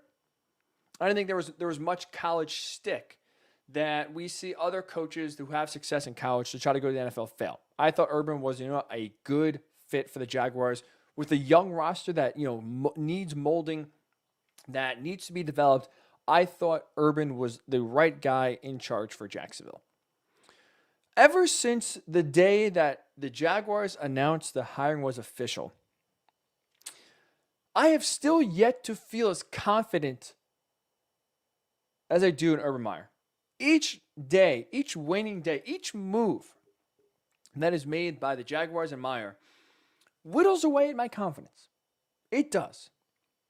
So maybe it's a little unfair on May 13th, before he hasn't coached a practice, before he hasn't stepped foot on the NFL sideline. Is it fair to already even discuss whether we should be concerned, and if there is concern, of Urban Meyer and his success in Jacksonville? Because I think there is. I think there truly has to be a discussion already. Because there's a few moves that leave you scratching your head that don't make much sense. The latest example is Tim Tebow. This has been, I mean, you talk about a story with legs. This entire week has been, a Tim Tebow hate fest. Now let's look at it. Tebow hasn't played in the regular season since 2012. As we know, he tried to revive his baseball career with the Mets. Thank God that is over. As a Mets fan, that was embarrassing. He obviously was a ESPN college football analyst, so he's done plenty of things outside of football to still be relevant, to be on the national stage. But now there is interest, there is thought, there is intrigue from Urban Meyer that Tim Tebow could return to the football field to play, not quarterback, not backup quarterback, tight end. Here's the thing, because it's not even official. They haven't signed him. Urban Meyer, talking on Chris Collinsworth's podcast this week, said he has a decision to make. It's not official. It's not 100% that they will sign Tim Tebow. They've worked him out a few times. Hasn't been signed yet. So it may not happen. This all may be for naught. But even just the thought of entertaining the idea that Tim Tebow could return to the team, get signed to a deal to play a different position, it's head-scratching. Because as we know, he's a very polarizing player. He brings a presence to them that not many players do, especially not many players with his skill set, or really we should say lack thereof. He is going to be the center of attention. There's always going to be a lot of questions. And when you have Trevor Lawrence there, when you're trying to help Trevor Lawrence build confidence for him to be this, be the leader of this team, I don't think Tim Tebow is the guy to bring onto the roster at a different position. I don't think it's a smart move. And you reportedly, from James Palmer at NFL Network, from, I forget the ESPN report, I apologize. ESPN was reporting, I believe it was Jeremy Fowler, reporting that Jaguars coaches, some of them aren't even happy with the interest in Tim Tebow, and they don't understand it. And I'm with them. He's a big distraction, and to me, he is not worth, all the attention that he brings to them is not worth the play in the field, which is, at best, 53rd man on the roster. I think about it. Tim Tebow, a tight end, are we really going to be starting him, playing him 50 snaps a game? You're not. He's going to be on the bench. He'll probably maybe play special teams, get into a few offensive snaps, but he's going to be used very, very little. But the attention paid to him is going to be very, very high. So I think that is a questionable at best move to bring Tim Tebow in. But even before Tim Tebow, because it doesn't start there, it doesn't stop there. Before Tim Tebow, I thought the NFL draft was interesting. Now, obviously, look, they made the easiest pick of the entire draft. They took Trevor Lawrence number 1. But later on in the first round, they took Travis Etienne. This is head-scratching for a few reasons. Number one, they don't need a running back. They have James Robinson there. James Robinson, as a rookie last year, ran for 1,000 yards. So not only do you have a cheap young running back who had success last year already on the roster, not only do you draft a running back in the first round, which really is a big no-no now with how running backs are used, it's even a bigger no-no, it's even a bigger blunder, because the guy who ran for 1,000 yards on your roster already just a year ago as a rookie was undrafted. Which should highlight, which should scream to Urban Meyer, running backs don't matter. You don't need a first-round running back to have success because you picked a guy up off the scrap heap who ran for 1,000 yards. So if you want to take a running back, if you wanted someone else with James Robinson, you could have waited till the 3rd, the 4th, the 5th, the 7th, the undrafted free agent pool again to get another running back in here. You didn't have to waste a first-round asset on a running back. Not only waste a first-round asset on a running back in Travis Etienne, then have the gall after the first round in your we'll say, post-round press conference to lay out how you think ETN is going to be used. Your vision for ETN in 2021 is to have him be a third down back. You're going to carry the load on first and second down with James Robinson and Carlos Hyde. And you're going to have your first round running back draft pick be a third down running back and a scat back, essentially. What? That doesn't make much sense. That was questionable. And before the draft, before Tim Tebow, his first real move that was just puzzling and bizarre, and that started kind of getting me worried that this guy doesn't really know what he's doing, was hiring Chris Doyle to be your strength coach. Now, if you remember, Chris Doyle was available to be hired because he was let go at Iowa, where he was their strength coach, was the highest paid strength coach in college football. He was let go because of alleged racial undertones and comments he made towards Iowa players for years. And Iowa pushed him out the door. Now, Urban Meyer, when he made this announcement, claims to have vetted Doyle thoroughly. Claims to have a strong relationship with him and said, you know what? I'm going to get some backlash. I believe this guy is the right guy for the job. But what happened? The pushback he received in less than 48 hours after hiring, or really after the announcement of Chris Doyle was made that he was hired, the pushback was so severe from media, from fans, from players in the NFL that Doyle basically was forced to resign. Less than 48 hours later, they almost had a mutiny on their hands. Urban Meyer's first real move as head coach was to hire a guy with alleged racial, who allegedly made racial comments to players at Iowa. And he thought in a predominantly black locker room, that would play over well. That was bizarre. That was puzzling. So when you add those moves up, the decision or thinking Chris Doyle would be a good hire and would go over well with your players, the decision to draft Travis Etienne in the first round to be a third down running back, the flirtation with Tim Tebow because you won a national title with him at Florida 15 years ago. We have seen a habit routinely now pop up with Urban Meyer, and that is his judgment gets clouded, and it's to his detriment. Because we have seen at Florida, at Ohio State, Urban Meyer make terrible judgments on both players and coaches. And the one thing is, if he has a connection with a player or coach, that trumps the red flags that may pop up to where if there was no relationship, hey, this guy has a sketchy background. Hey, this guy, we didn't hear great reviews. Normally, you'd be like, okay, you know what? Good call. We'll move on. We'll go elsewhere. Urban blows through those red flags if he knows someone. It doesn't matter. It's my guy. I will fix him, if you will. I will rehabilitate him. And it hasn't worked.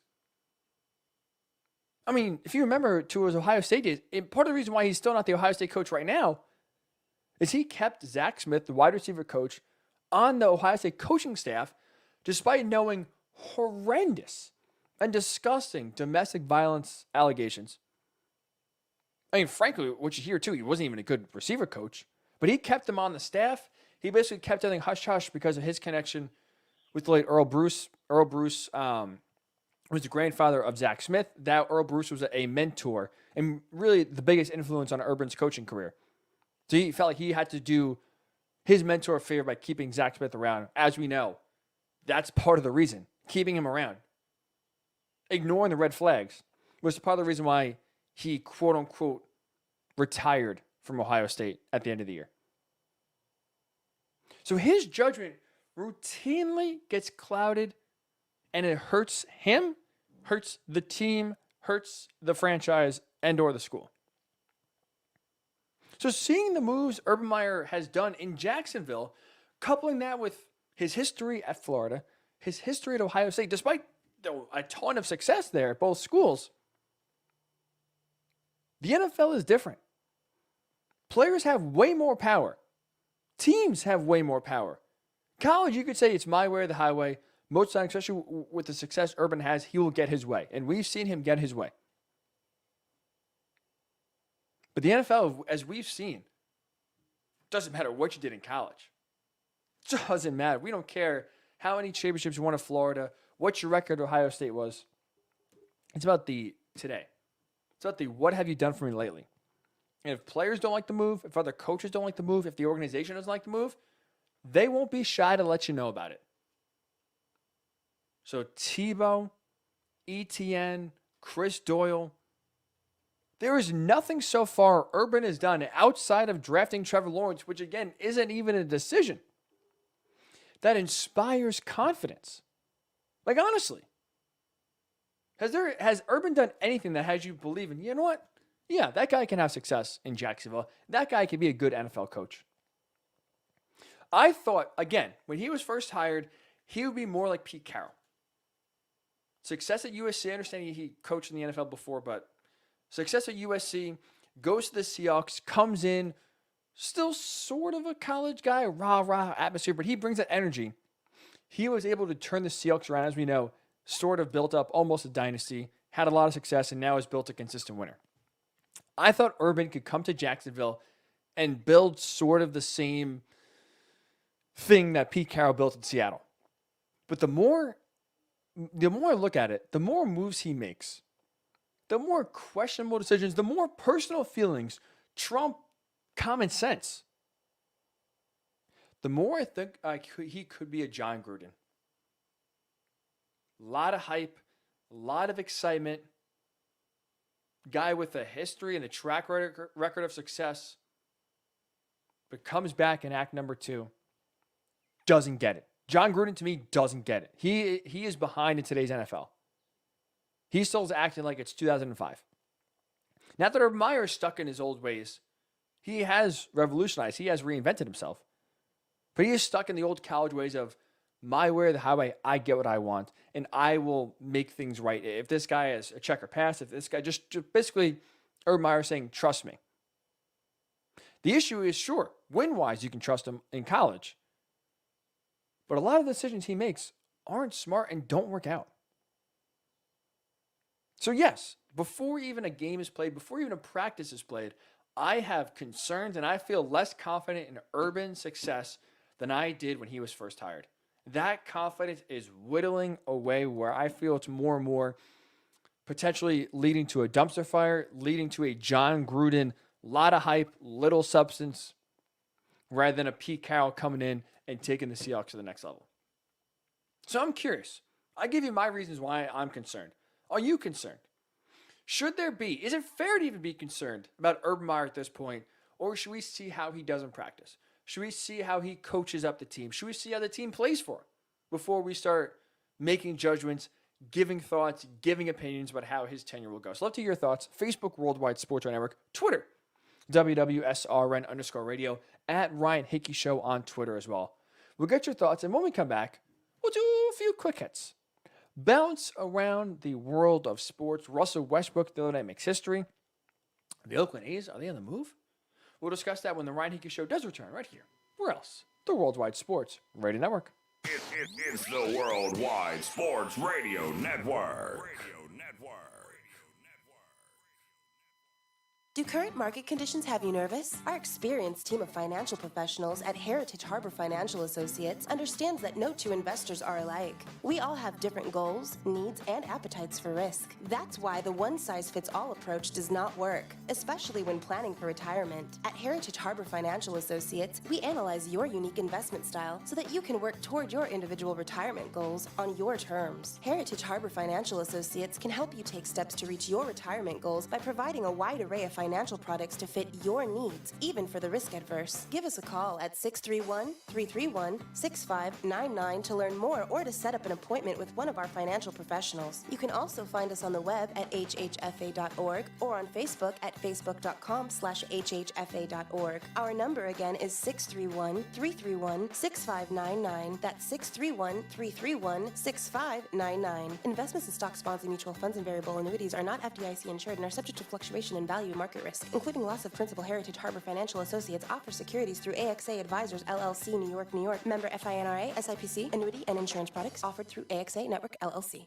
Edward Lehman has been a trusted insurance advisor for over 16 years with insurance solutions for auto, home, commercial, life, and retirement. He's located at 54 Sunnyside Boulevard, Suite H in Plainview. That's just 1,000 feet south of 495. Local agent, local advice. The time to think about insurance is before you need it. So do yourself a favor, and before you pay your next insurance bill, give Ed and his team a call, 516-935-3900, or visit him online at www.allstate.com/EL. Edward H. Lehman Insurance is your trusted insurance advisor. This is Mario Andretti. You know me as a race car driver, but I'm also a Meals on Wheels volunteer. I've raced against the sport's biggest personalities, but I've never met more vibrant, amazing people than the seniors served by Meals on Wheels. As a volunteer, you deliver a hot, nutritious meal and a friendly hello to someone just like your mother, grandfather, or next-door neighbor. These seniors are inspiring people with incredible stories to share, and they love to see you. The smiles you get back are priceless. Delivering with Meals on Wheels is easy, and you don't have to drive like me for it to be quick. You can volunteer your lunch break once a week or just once a month. With 1 in 6 seniors facing hunger and many more living in isolation, your lunch break can make a real difference. So, America, let's do lunch. Volunteer your lunch break at americaletsdolunch.org. This message brought to you by Meals on Wheels America and the Ad Council. It's the Worldwide Sports Radio Network. Welcome back to the Ryan Hickey Show, right here on the Worldwide Sports Radio Network. And welcome back into the Ryan Hickey Show with you right here on the Worldwide Sports Radio Network. Getting those commercials down, my apologies. We are back here on a Thursday morning, on a gorgeous Thursday morning. And you know, it's time. We've talked a lot of different discussions. We've hit on the playing tournament. We've hit on the NFL schedule, which we'll circle back to in 15 minutes. But it's time to bounce around some other topics that happened in the week of sports so far. We'll do so in a quick segment, if you will. Hit on them in some quick hits. Let's start with history that was made the other night. Russell Westbrook recorded his 182nd career triple-double. Why is that significant? I'm sure, as you heard, he passed Oscar Robertson for the most triple-doubles all time. Now, it's weird and it's funny because Russell Westbrook is a player that, especially, too, as a Knicks fan, he was rumored to potentially, when the Rockets were looking to trade Russell Westbrook this past offseason, a destination, a potential landing spot was the Knicks. Personally, I did not want Russ on the Knicks for a few different reasons. I just don't think his style personally is conducive to winning a championship. With all the young players the Knicks have, I'd rather go development than try to bring a big name star in. But it's weird because despite the fact that I personally don't think Russell Westbrook's style can win a title, is conducive to winning a title, despite the fact that, obviously, as we know, winning is everything now, where it's championship or bust, championship or bust. How many championships does this guy have? How many doesn't he have? Oh, he doesn't have a ring, so we're going to knock him down. I feel like I found myself respecting Russ more and more as his career has gone on. Because you know what? Like, the more we watch the NBA, this is a guy that truly plays the game the right way. Like, he gives 110% effort no matter who his teammates are, no matter what time of the year it is, no matter what game he's playing, no matter what the record is. This guy just goes all out. He plays every game truly like it's his last. I know that's corny. I kind of cringe even just saying that myself. I get it. But it's true, and there's really no other way to kind of describe how he plays. So he's even not a guy that even chases championships or honestly maybe even wants to chase championships. But if he was getting, or when he was getting traded, he could have demanded to go to the Lakers or the Nets or the Clippers. There were teams that I'm sure would have taken Russell Westbrook that he could have went to and had a better chance of winning the title until he was ultimately traded to the Wizards. With that said, even go to a team that, he's playing a lot better now, but didn't give you much hope, especially early on in the season, he still plays hard. And it's funny because once he passed, he had the record the other night. Obviously, the next day and that night, a lot of people were talking about Russ and his, style and his place in the game.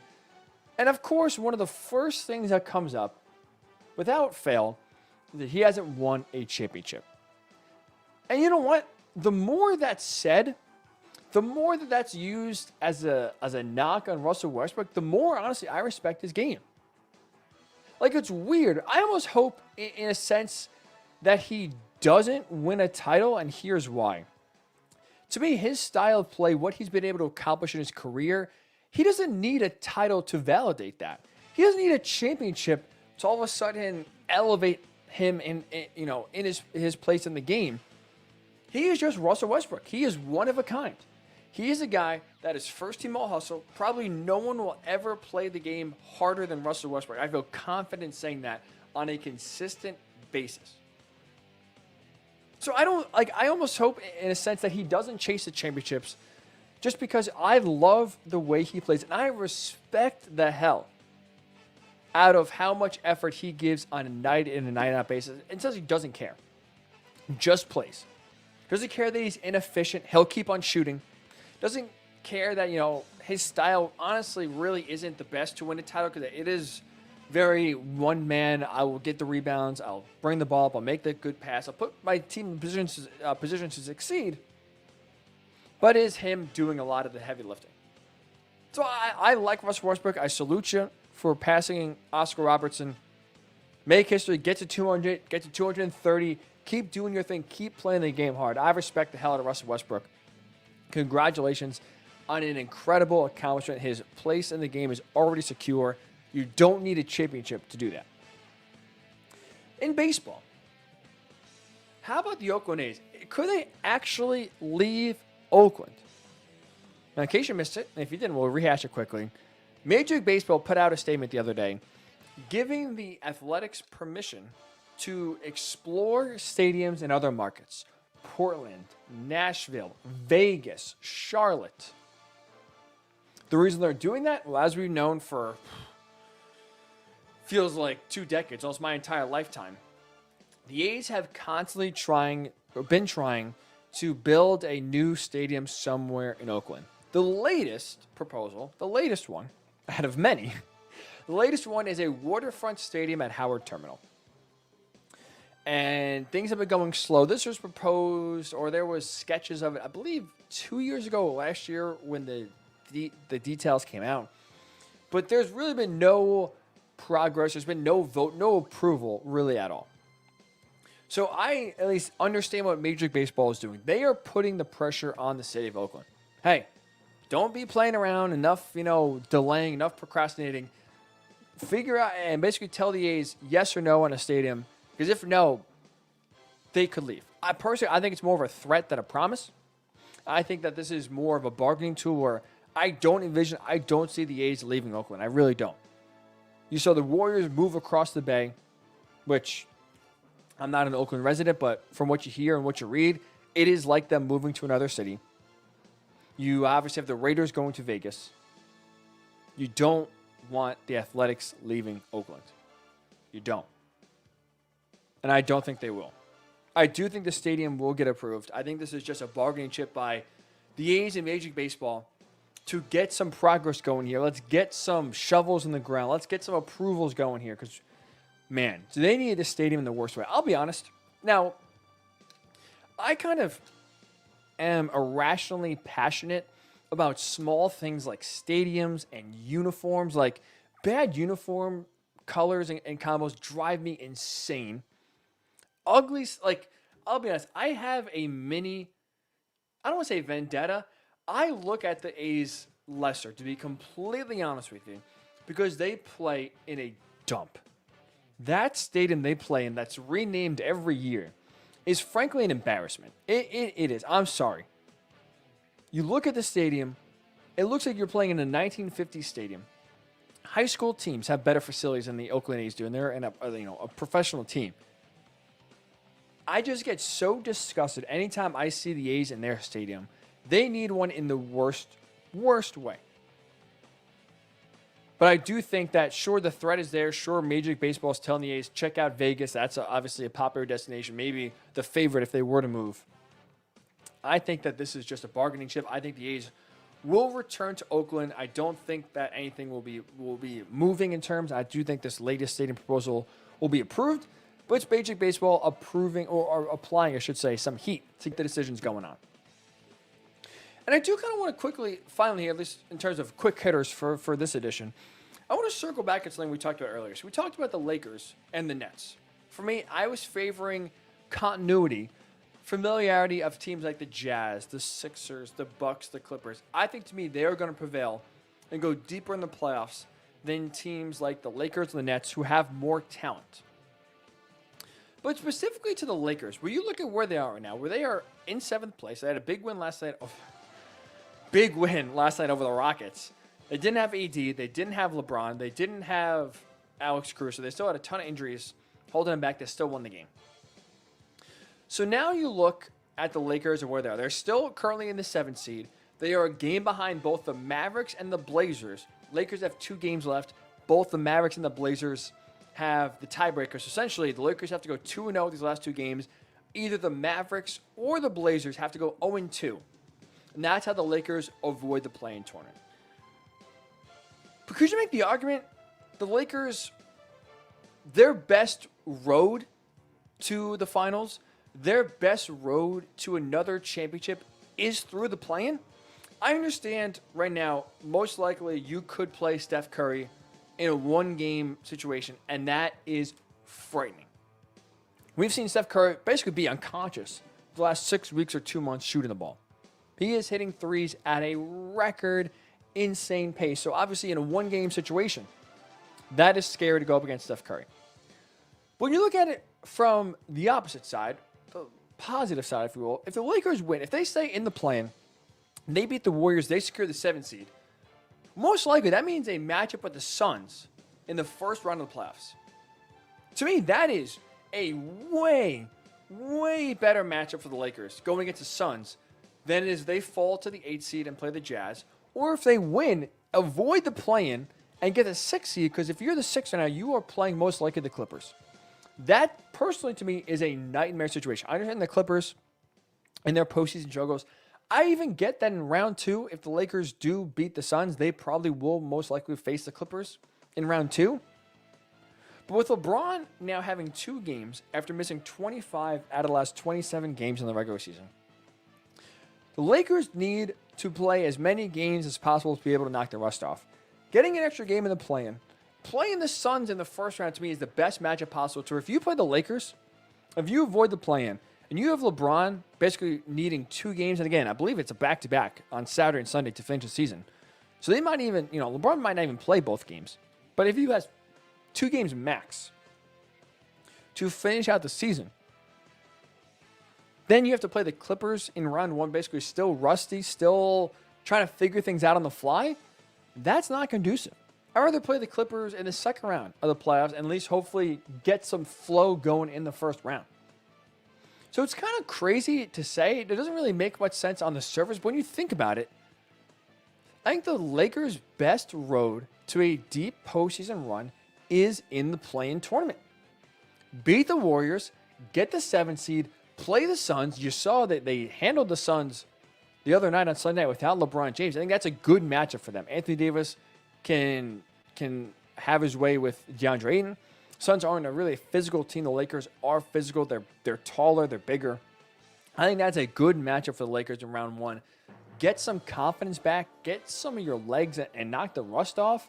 I think that's a way more enticing matchup than getting the 6 and having to face the Clippers in round number 1. So I get it. You're flirting with danger. You could lose to the Warriors, still get in the playoffs at the 8th seed, beating either the Spurs or the Grizzlies, and then play the Jazz, which that's not really a matchup I would want either if I was the Lakers in round number 1. I think their best shot, honestly, play in tournament, grab the 7, get the Suns in round 1, and hope that you in that series could put everything together where you are playing your best basketball going up against the Clippers in round number 2. I think the Lakers will lose to the Clippers in round 1 if that is the matchup. If it's a 3-6 Clippers-Lakers, I'm taking the Clippers. Maybe I'm a fool buying into Los Angeles after what happened last year. I am buying in. I am. So up to your thoughts on any of those. A's potentially leaving Oakland. Russell Westbrook making history. Is the best path for the Lakers to play in? We'll get your thoughts. And when we come back, in case you missed it to start the show, I want to kind of rehash the NFL schedule release happened last night, right? So now every team, you already knew the opponents, you already knew the home games and the away games, but now you know when they're being played. Now you know when the primetime games are. Who's on Sunday night? Who's on Monday night? How many primetime games does your team have? That's an aspect I want to hit on when we come back here, the primetime games. Because it's, obviously a standalone game. You want to have the best teams. You want to put the teams that people want to watch on primetime the most. Looking at the teams and the number of primetime games each team has, there are 3 teams in my mind that are on primetime too much. 3 teams in my mind that aren't on primetime enough. We'll tell you those 3 or those 6 teams, who they are, and the reasons why when the Ryan Hickey Show returns right here on the Worldwide Sports Radio Network. It's the Worldwide Sports Radio Network.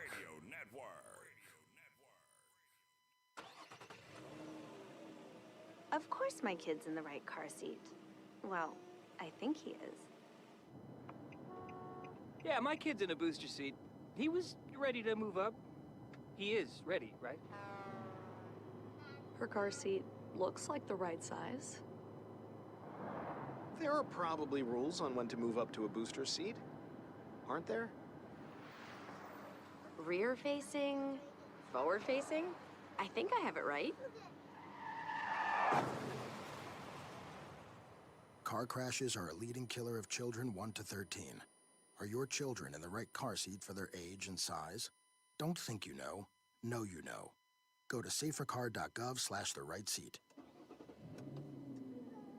I know my child's in the right car seat, or else I wouldn't get in the driver's seat. Brought to you by the National Highway Traffic Safety Administration and the Ad Council. You don't usually get a stock tip from a 16-year-old, but I'm here to tell you about a different kind of stock. It's called Better Futures, a stock for social change that's not about making money.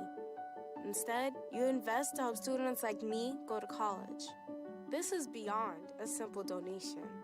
It's the opportunity for America to invest in its kids and take an active stake in the future of the country. The return on your investment isn't money. What you get back is knowing you protected our potential. So one day, that potential can grow up to become surgeons and architects, executives and engineers, people who can change the future just by being a part of it. My name is Alicia, and I am your dividend. Invest in better futures with UNCF. Visit uncf.org/invest. A mind is a terrible thing to waste, but a wonderful thing to invest in. A public service announcement brought to you by UNCF and the Ad Council. This is Nnamdi Asamoah. I play football for the Philadelphia Eagles, but what I do off the field with United Way might be more important. I'm a volunteer tutor and mentor. Why? Because over 1 million kids a year drop out of school, and that's not okay.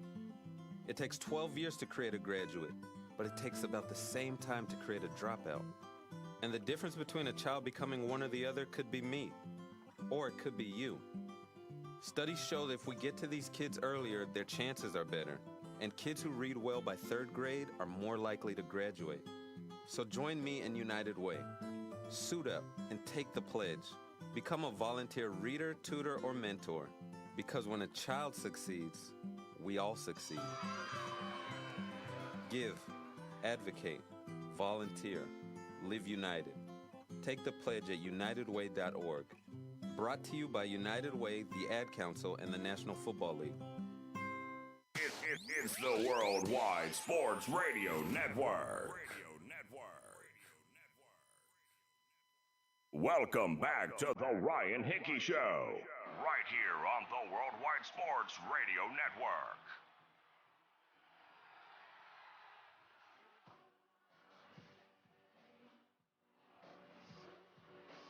That is right. We are talking superstars here on the Worldwide Sports Radio Network. It is the Ryan Hickey Show with you until 11 a.m. Eastern. Few more minutes here on this Thursday morning. But instead of superstar players, what about superstar teams? Right, the NFL schedule release happened last night, so now we know the schedule for all 32 teams and all 17 games for this season. Don't forget the extra game this year added on. So obviously now you know when your team is playing which opponent when. But also, now we know all of the primetime games. You know who's playing on Thanksgiving, who's playing on Christmas this year, now that it's a Saturday. You have the Thursday night, the Sunday night, the Monday night schedule all released as well. So when it comes to primetime games, I always like to look at the number of games each team gets, right? The max allotment is 5. So if a team can't be on primetime Thursday, Monday, or Sunday night more than 5 times in a season. So I always kind of like to look at that to see, all right, which teams is the NFL trying to push and really trying to get out there, and which teams aren't maybe getting the love that they deserve. So looking at the number of primetime games for each team, to me, there are 3 teams featured way too much on primetime, and 3 teams that haven't gotten enough love. To me, that deserve to be on the big stage more than they are this year. So start with the teams that are featured too much, right? People love negativity, so we'll start with the negativity. We'll finish the show positive. 3 teams that are featured too much in my mind. The Minnesota Vikings have 4 primetime games. Why? Like, honestly, if you are a Vikings fan even, I'd love to hear your answer as to why. Kirk Cousins? Seeing him in primetime? We serious? He never plays well. To me, I mean, I think I'm being fair here by saying that they're a borderline playoff team at best. I like Justin Jefferson. They have, a great running back in Dalvin Cook. What is attracting the national audience to watch the Vikings 4 times on primetime? I'm not really seeing it. So that's a team that, man, I mean, outside of a Thursday night game, maybe you want to get crazy on a Monday night game with a Vikings-Bears or a Vikings-Packers game, okay. 4 primetime games we have to watch this year of Kirk Cousins manning the ship for a team that's going to be fighting for, at best, second place in the NFC North, assuming Aaron Rodgers doesn't get traded. Not doing it for me. I'm sorry. So the Vikings have 4 primetime games, way too much. Their NFC North counterparts, the Bears, also have 4 games. Now, again, I will say this. This is also contingent 2 things. One, when Justin Fields plays, and also how he plays. Obviously, we won't know that answer until it's too late, until the games are already being played. But the Bears have 2 primetime games within the first 9 weeks of the year. Now, personally, I think, and I do think it will happen. I think it should happen. I think it will happen. Justin Fields starts week 1. I think when you get these guys in training camp and you see Fields, I think he will outplay Andy Dalton. If that's not the case, or if it is the case, but Matt Nagy still wants to play Andy Dalton anyway, we're going to watch 1, potentially 2 Andy Dalton primetime games.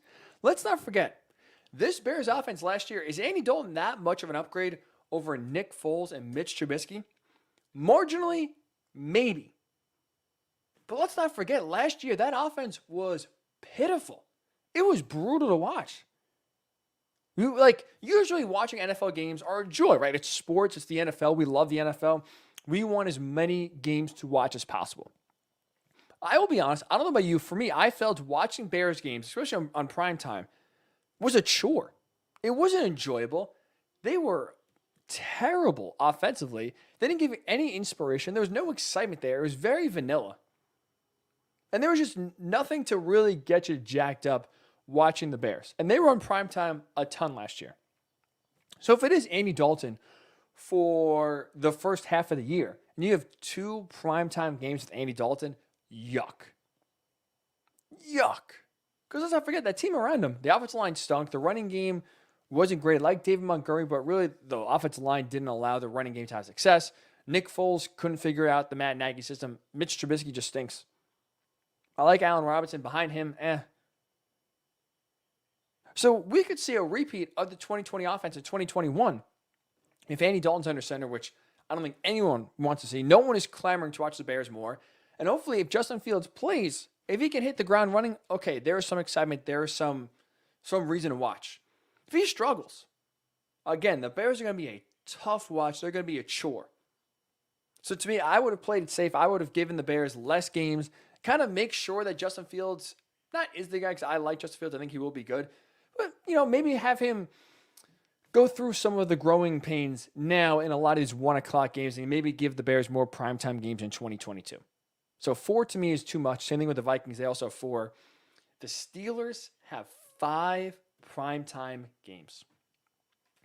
The Pittsburgh Steelers will be on our televisions a lot this fall, and I am not excited about it. I understand they are, a model franchise. They are, one of the most nationally popular franchises. People watch Steelers games because it's the Steelers. But if you take the name away, if you just look at the team, and that's personally what I kind of look at, I don't really care about the brand. I want to see which teams are exciting, which teams do I want to watch as a football fan. The Steelers in 2021 are not one of those teams. They are not a team I'm excited to look at. They're not a team that I am clamoring to be watching, focusing on more red zone or watching back on NFL Game Pass and rewatching some of their games. Hell no. Big Ben is hanging on by a thread. The offensive line stunk last year, still sinks this year. Najee Harris, to me, is not going to all of a sudden open up this run game where they were dead last in 2020. I think they'll be close to the bottom again, so we're going to see Big Ben throwing the ball 35, 40, 45, 50 times a game again. And then we get to see Chase Claypool, Juju Smith-Schuster, Deontay Johnson drop more passes again. That's not exciting. To me, how I view the Steelers in 2021, I look at the last 6 games of the 2020 season. Really starting with that Ravens game right after Thanksgiving, a week later, because of COVID, the game got pushed back so far. They won that game, but it was ugly. And honestly, offensively, they never recovered. They played some ugly football. They really struggled to move the ball and put points on the board. How they finished the last 6 weeks of the season, to me, is what I expect for most of 2021. If that is the case, if I am right, my goodness, our eyes are going to be bleeding. It is going to be a tough, tough watch. And that's going to be good for nobody. So the Steelers having 5 primetime games, Vikings 4, Bears 4. To me, 3 teams, too much. Too much primetime, too much suffering for us. When we're looking forward to Sunday night, as Carrie Under would say, or we're looking forward to the Monday night game, and it's a standalone game. Those are, something I'm not looking forward to whenever those games do roll around. On the flip side, how about we talk about positive? Teams that, to me, didn't get enough primetime games, that should be featured more on Sunday and Monday night. The Browns, 3. The Browns are 3. To me, ridiculous. They're one of the most well-rounded, balanced, and most intriguing teams, to me, heading to 2021. They took a nice step under Kevin Stefanski in year number 1. Look what happens when you have a competent head coach at the helm of the Browns, how good this team could be. Winning a playoff game, going to Pittsburgh, beating the Steelers the way they did. I think now, for the first time in Baker Mayfield's career, for the first time really for this Browns team as a whole, they have a head coach, they have the offense, they have continuity carrying over from one season to the next. It's not Hugh Jackson. It's not Freddie Kitchens. There's not turmoil in the front office. They have stability. With Angie Berry as general manager, with Kevin Stefanski as head coach, they have stability for the first time in a long time. I think that will benefit the Browns even more in 2021 than they did in 2020. So I am very excited to see, and I think they will take a big step. I think Baker Mayfield will take another leap in year number 2 under Kevin Stefanski. I am very excited to see this Browns team. The only excuse, if you're the NFL, you can make is that they wanted to leave themselves room to where they can flex more Browns games in Sunday night and Monday night towards the end of the year. Because remember, the last month, the NFL can flex more games to where if you have a 4:25 or a 1 o'clock game, let's say in December, you can move that to Sunday night. So because the max is 5, maybe you want to give yourself 1 or 2 flex options for the Browns later on in the year. But this is a team that, to me, better receive the max. 5 games. You better be flexing some of these Browns games because, to me, they're going to be very good. I am, one of the most well-rounded teams. I think they will push the Bills to be the second best team in the AFC. I am very excited, very interested to see how they play. To me, that's a team I would love to watch more often on some of these primetime standalone nights. Chargers.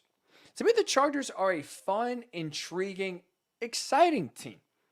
Like, if this was the NBA, they would be number one in terms of league pass, where if you have, obviously they won't be maybe on prime time, so they are one of those league pass teams that are fun, that are exciting, that any game you almost can't miss because of the youth that they have. So I would count the Chargers in that, and I would put the Chargers in primetime more. Maybe I'm inflating how good I think the Chargers could be, and maybe the step that Justin Herbert could take in year 2, maybe it's not as great as I think. But to me, this team is progressing not only in the right direction, they have a lot of talent on this team. Like I said, Justin Herbert won the Rookie of the Year last year. I think he can take another step in year number 2. The offensive line, the biggest weakness, at least on the offensive side of the ball, has improved. They signed Corey Linsley. They drafted Rashawn Slater. You still have Keenan Allen. You still have Mike Williams. You still have Austin Eckler. You got Joey Bosa, stud on the defensive side. You got Derwin James returning to the lineup this year. And you got a great defensive-minded head coach, in Brandon Staley as your new head coach. This has the makings for the Chargers to be a very fun, exciting team in 2021. I get they don't have many fans, if any fans. I get nationally there's the Chargers brand is not looked upon well. I would, if I was making the schedule, make a lot of these primetime games about talent, about excitement, about how good a team could be in 2021. For me, I would give the Chargers an extra primetime game or 2. I think they're going to be a fun, exciting team. I think they will be a team people want to watch. That's why I would give them more. To me, they didn't get enough at 3. Another team similar to the Chargers, I think they're building in the right direction, is the Dolphins. Dolphins have just 2 primetime games. Now, I'm intrigued for the Dolphins in 2 reasons. One, I like the way that they're building the team under Brian Flores. This team didn't have a lot of talent last year. They weren't really that good. They still won 10 games and almost made the playoffs. So I think they'll be better in 2021. I think Brian Flores, again, continues to build this tremendous culture that he has in Miami. I think it will continue to develop, continue to succeed. I do think the Dolphins will make the playoffs this year. And I'm very excited to see how Tua progresses in year number 2. Like, to me, that's a big national storyline. How does he develop? Can he take the next step? Can he show you he can be the guy in Miami? Because let's not forget, before the Dolphins traded out of that number 3 pick, before they made that trade with the Eagles, with the 49ers, and then with the Eagles, there was some thought, there was some discussion of, hey, at 3, could the Dolphins take a quarterback? Should they take a quarterback? Basically, punt on Tua, start over. And even at 6, there was some question. I like the fact that the Dolphins backed Tua. I like the fact that they stuck with him, got him Jalen Waddle, signed Will Fuller. I think it's healthy and stay off the drugs. That would be 2 weapons to open up this offense that didn't have really any playmakers at all on offense last year. So I think this is a team that's trending in the right direction. I think this is going to be a fun team to watch, an intriguing team to watch, and that's who I would put on these primetime games. Intriguing, fun, exciting teams. Not plotting, boring, ugly teams to watch like the Bears, the Vikings, and the Steelers. Youth, excitement, pizzazz, young quarterbacks, entertaining storylines. To me, that's what the Browns, Chargers, and Dolphins bring, which is why I would give them all more primetime games. To me, I don't think they got enough. I think when you look at teams like the Steelers, the Vikings, and the Bears, they got too much. They got too much. So that's my thoughts. If you have any before we get out of here, again, Ryan Hickey Show on Twitter. WWSRN_radio. Also on Twitter if you want to tweet the network handle or comment on Facebook, Worldwide Sports Radio. Before we get out of here in a few minutes, you want to get any last thoughts, and we'll get them before we do bounce out of here and get you set for the weekend. I do, though, want to make sure, in case you are unaware, in case you forgot, we are all over the digital map right here on the Worldwide Sports Radio Network. So make sure you're liking us on Facebook, Worldwide Sports Radio Network, is where you can find the page. Following us on Twitter, WWSRN_radio. Subscribe to us on YouTube, Worldwide Sports Radio Network. Download the app. Simple, easy. Everything is in one easy location. Worldwide Sports Radio Network if you have an Android. WWSRN is where you can look up in the App Store if you have an iPhone. Nice and simple. All the articles that are written, all the shows that are live, all the clips that are posted by our great producer, Speedy PD. Everything can be found in one area. It is the app. WWSRN, again, for iPhone, if you have an iPhone, and Android Worldwide Sports Radio Network. So always be subscribing. Listen, we have a ton of great shows here that are way better than the one you're listening to right now. The Sports Loudmouths, the Sports Lords. We have tremendous WWE shows. We have tremendous gambling shows. We have tremendous fantasy football shows. We have content Monday through Sunday, mornings, afternoons, nights, late nights. All right here on the Worldwide Sports Radio Network. Always here for you. So make sure you're liking us on Facebook, following us on Twitter, subscribing on YouTube, downloading the app. So that way, you are always in tune, always aware of what's going on right here with the Worldwide Sports Radio Network. So that will do it for this edition of the Ryan Hickey Show with you right here. We appreciate everyone who tuned in. Thanks so much for making us a part of your Thursday morning. As we head towards the weekend, have a great, a tremendous, a fun weekend. Enjoy the Preakness Stakes. Hopefully make some money. We'll talk to you on Monday as we get ready for the NBA playoffs. The NBA play-in tournament. We'll get you ready for that on Monday. Have a great weekend. Stay safe, stay sane, and we'll talk to you on Monday. Of course. Where else? Right here on the Worldwide Sports Radio Network. It's the Worldwide Sports Radio Network.